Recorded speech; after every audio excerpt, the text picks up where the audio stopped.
வணக்கம். இன்னைக்கு நம்ம வளகாப்பு பற்றி, வளகாப்பு ஏன் நடத்துகிறாங்க, வளகாப்பு விழாவை பற்றி தான் பார்க்க போகிறோம். வளைகாப்பு விழாவானது இந்த கர்ப்பிணி பெண்களுக்காக நடத்தப்படுற ஒரு விழா தான் வளைகாப்பு விழா.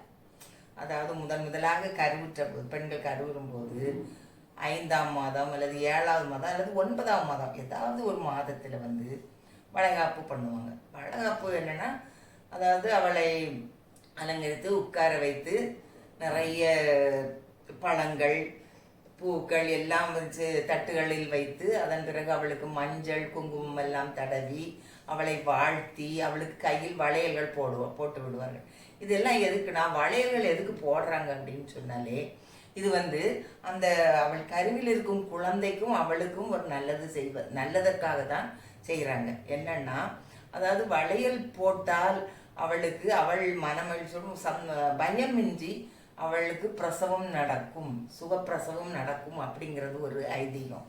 இன்னொன்று, வளையல் போட்டால் அவள் எந்த சிரமமுமின்றி அவளோட பிரசவ இதை கடந்து வருவாள் அப்படிங்கிறதும் ஒரு நம்பிக்கை. நல்ல சுகப்பிரசவம் நடக்கணும், இன்னொன்று அவள் பிரசவத்தில் எந்த சிரமமும் படாமல் இருக்க வேண்டும் அப்படின்னு சொல்லி அதுக்காக தான் வளையல் போட்டு விடுவாங்க. அந்த வளையல் போடும்போது பெரியவங்க அந்த குழந்தையும் வயிற்றில் இருக்கிற சிசுவையும் அவளையும் வாழ்த்தி தான் போட்டு விடுவாங்க. போடுறதுனால அவளுக்கு, அந்த கர்ப்பிணி பெண்ணுக்கு அவ்வளவு நாள் இருந்த ஒரு பயம் நீங்கி மன தைரியமும் மனதில் ஒரு மகிழ்ச்சியும் வரும். இதனால் அவள் மகிழ்ச்சியோடு தன்னுடைய பிரசவத்தை எதிர்கொள்வாள். ஒரு தைரியம் இத்தனை பேர் நமக்கு இருக்காங்க அப்படிங்கிற ஒரு நினைப்பே அவளுக்கு தைரியத்தையும் தன்னம்பிக்கையும் கொடுக்கும். இன்னொன்று, இந்த வளையல் வளையலால் பெறப்படும் காப்பு அப்படிங்கிறதுனால தான் இதுக்கு வளைகாப்புன்னு பேர். வளையல் போடுறதுனாலே அவளுக்கு ஒரு காப்பு ஒரு நல்ல இது கிடைக்கும், ஒரு சக்தி, காக்கின்ற சக்தி. வளையல் போடுறதுனால அவளுக்கு அவளையும் அவளுடைய சிசுவையும் காக்கின்ற சக்தி அந்த வளையல் கொடுக்கும். அதனால தான் இதுக்கு வளைகாப்புன்னு பேர். தூங்கும்போது இந்த கர்ப்பிணி பெண் அவளுடைய வளையல் அணிந்த கைகளை அவளுடைய வயிற்றின் மீது வச்சுட்டு தான் படுப்பாள்.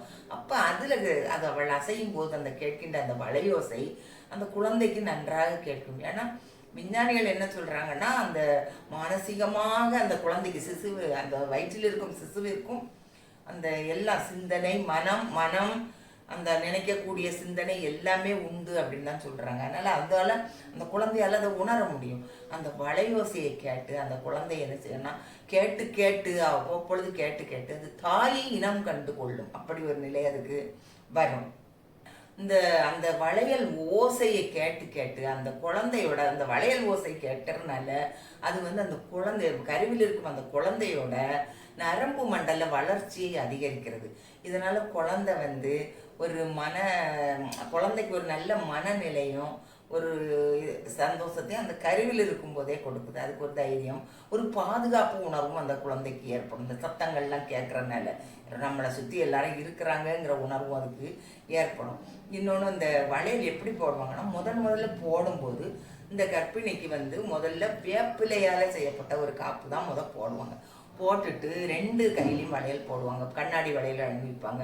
அதில் ஒரு கையில் இரட்டைப்படை எண்ணில் அணிவிப்பாங்க, இன்னொரு கையில் ஒற்றைப்படை எண்ணிக்கையில் வளையல் அணிவிப்பாங்க. திருமணமாகி கருவுறாத இன்னொரு பெண்ணுக்கு துணை காப்பு போடுவார்கள். அப்படி போட்டுட்டு தான், ஏதாவது சின்ன குழந்தைகள் இருந்தாலும் பக்கத்தில் இருந்தால் அந்த குழந்தைகளுக்கு, சின்ன குழந்தைகளுக்குன்னு வளையல் வாங்கி வச்சுப்பாங்க, அதையும் அணிந்து விடுவார்கள். போட்டுட்டு தான் மாதிரி கர்ப்பிணி பெண்ணுக்கு கை நிறைய உறவினர்கள் வளையல் ஒவ்வொன்றா 2 போட்டு விடுவாங்க. அந்த இதை போடும்போதே அந்த கர்ப்பிணி பெண்ணுக்கும் மனசில் ஒரு சந்தோஷம் கிடைக்கும்.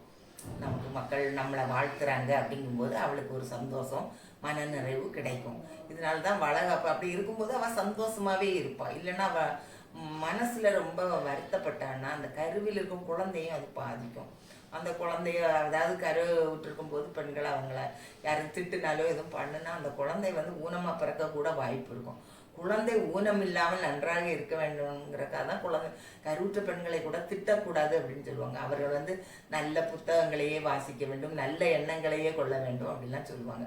அதனால இந்த வளையல் போட இந்த நிகழ்ச்சி கூட அவளுக்கு ஒரு நல்ல மனநிலையை, ஒரு எதிர்மறை ஆற்றலையும் சக்தியையும் இல்லாமல் செய்து அவளுக்கு ஒரு நேர்மறை எண்ணத்தை உருவாக்கும். அதனால அவள் ரொம்ப ஒரு பாசிட்டிவ் வைப்ரேஷனோட தான் இருப்பாள். நம்ம எல்லாம் எதிர்கொள்ளலாம், எப்படியும் இந்த பிரசவத்தை எளிதில் எதிர்கொள்ளலாம் அப்படிங்கிற ஒரு தன்னம்பிக்கையை கொடுக்கக்கூடியது இந்த வளைகாப்பு நிகழ்ச்சி. இதனால்தான் நம்ம வளைகாப்பு நிகழ்ச்சி கர்ப்பிணி பெண்களுக்கு நடத்துகிறோம்.